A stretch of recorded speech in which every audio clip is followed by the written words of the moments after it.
Your camera's this one here. Anything you want to say directly into that camera to the fans, to everyone watching? Thank you for anyone who follow us during this major or anyone to follow us to this year. It's been amazing to have you behind us, and we're gonna keep going in this way with Vitality, with this team. So thank you for following us, and we're gonna keep going for this way. And give something for the French fans, because you know they're going to want to hear it in French. Yeah, go, bro. Merci à tous de nous suivre. C'est un plaisir de vous voir à chaque tournoi, de vous voir nous supporter. Du coup, c'est un plaisir. Merci à tous pour ce soutien. Et on va continuer à tout casser avec Victor. Du coup, merci à tous. There you go. That's going to make the French fans very happy hearing you do it. Thank you very much, Zai. We appreciate you. Let me come on over here. Yeah.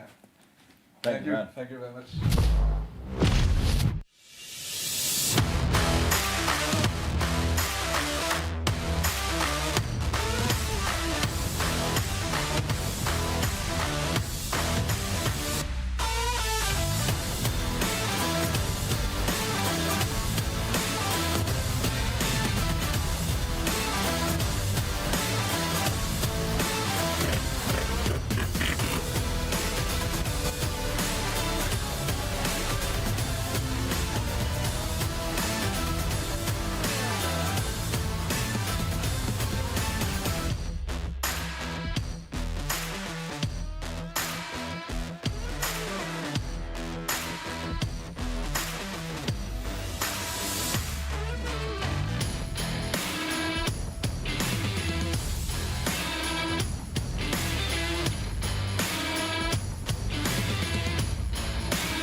Welcome to the StarLadder Budapest Major. I'm here with Tico and we're in front of the MVM Dome waiting for the playoffs to begin. Martin, which teams are we going to see on the big stage? This is definitely the most stacked playoff of the major we have ever had, and we're going to be seeing Falcons, Spirit, Vitality Mongols, Navi Furia or Mouse and FaZe. And today we will be seeing also Vitality Mongols in a matchup which is final of the last major where Vitality won. They got the crown of the champion, but Mongols put up a good fight. And for many people, Mongols is actually a surprise of this tournament. But is there any other favorites you think about? Well, maybe the first matchup today, it's going to be Spirit against Falcons. And honestly, Falcons, they were fighting for their lives in the last stage, but Spirit, they have just like swooped over 3-0. So it's going to be an interesting fight. Donk is having one of his tournament where he's just Donk. But if the stars of Falcons show up today, I think it will be a tough fight. And I think both of these teams are potentially a contender for the trophy, but we're gonna find out what happens today. The arena looks incredible. I'm so excited for the matches today, and we'll see you very soon.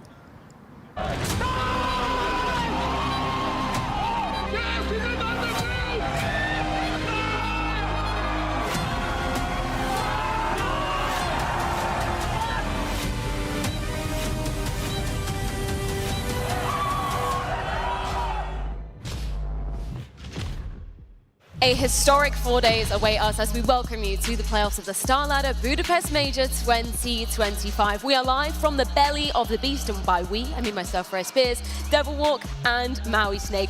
There's nothing quite like waking up, Maui, and knowing we are kicking off the major playoffs today. And I still love the fact that it is the crown jewel ending the year, the fact that we are in a brand new arena with so many fans that are already packing this place out. I mean, we are in for a treat, Freya. For you, Devil Walk, winning the first ever CSGO Major, now fast forward to the 23rd. Can you believe that we're here? It must be wild for you. It is completely unreal. When I won it, we had probably 500-600 people watching in kind of almost a cinema kind of stage. And now we're packing arenas. We're having the big dogs playing it out, duking it out for the dream of winning in a major. I mean, the absolute most prestigious tournaments you could ever win in Counter-Strike. Are we going to get to see your major celebration? The I infamous don't level think one? I will do. I'll not pull that one out. Maybe you can inspire some of the players. Either way, we'd like to say a massive thank you to Blacklight Monster and Xplay.gg for helping make the StarLadder Budapest major possible. You mentioned cinema, Devil. We've already had some cinema matches to make it to this very point, and as Stiko said, this is one of the most stacked playoff brackets we've had in major history, right? Yeah, absolutely. I mean, looking at Spirit Falcons could potentially, even be one of the greatest playoff games. And, I think all of them have that potential, right? Because it's so many good matchups, and we have the lucky ones to actually duke it out for the first one.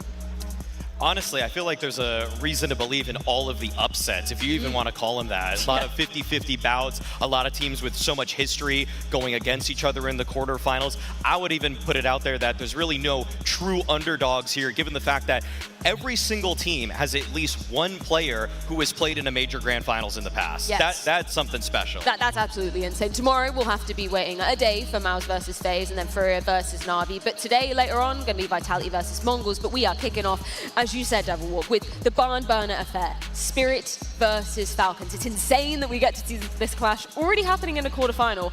Just top level, if we're going to sum up Spirit's year, what have we seen from Spirit in 2025? A frustrating year. I think everyone who actually looked at Spirit going into this year, they would be in one of these top 3 teams that would fight for all the titles, fight for all the trophies. That hasn't panned out. There's been an increasing growth of frustration within the camp. You've seen the best player in the world not to be in that many grand finals that you would maybe wish or expect from this team. They forced them to some, lineup switches in Sway and Tenir coming in instead of Magix and Sontix. So I think that, things haven't worked out for Spirit, and this is maybe the first time where we've seen them actually play really well, play really consistent, and make it 3-0 to make it to this quarterfinals. So it's a lot of question marks still for Spirit as we head into this playoff, but things are looking better at least.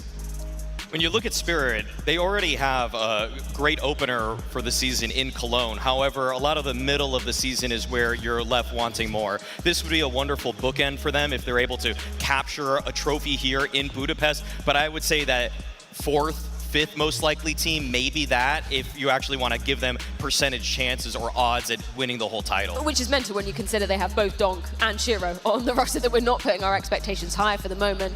For Falcons, though, sum up their year for me, Maui, because it's been a little bit complicated, right? Just a single trophy, and it was before m0NESY got there, which is a little bit awkward because obviously you're bringing in one of the premier elite top 3 snipers in the world. You're trying to bolster your roster. You're bringing in an elite up-and-coming rookie in Kyosuke, and yet you really have nothing to show for it in terms of hardware in the trophy cabinet. So this would be a chance for Falcons to actually silence the naysayers, silence the haters, and actually put something on the board in terms of saying, we spent all this money, but look, it still did net us a trophy. Yeah, and they probably the team with the most amount of pressure, not just internally from themselves, but also from the community, because there's a lot of hate watchers, there's a lot of people maybe even rooting for them to fail, because we have a super team in this squad. They have all the big players, all the big names. They need to challenge for this trophy, and they're built for this trophy. They're built to be able to cruise through a playoff and lift that big major. You mentioned the superstars. What's been kind of the litmus test, I guess, for m0NESY in the big events? Because we look at him and go, okay, incredibly flashy AWPer, consistently in that upper echelon of players. Has he delivered when it comes to the big stages? Unfortunately, that hasn't been the case. When looking at m0NESY's year, his stats do jump off the page, but then when you dive in a little bit deeper, you're going to see that the Katowices, the Colognes, the major earlier in Austin this year just haven't been quite up to his standards. I mean, these are numbers that may look decent, serviceable for other AWPers, but you're supposed to be our #1. You're supposed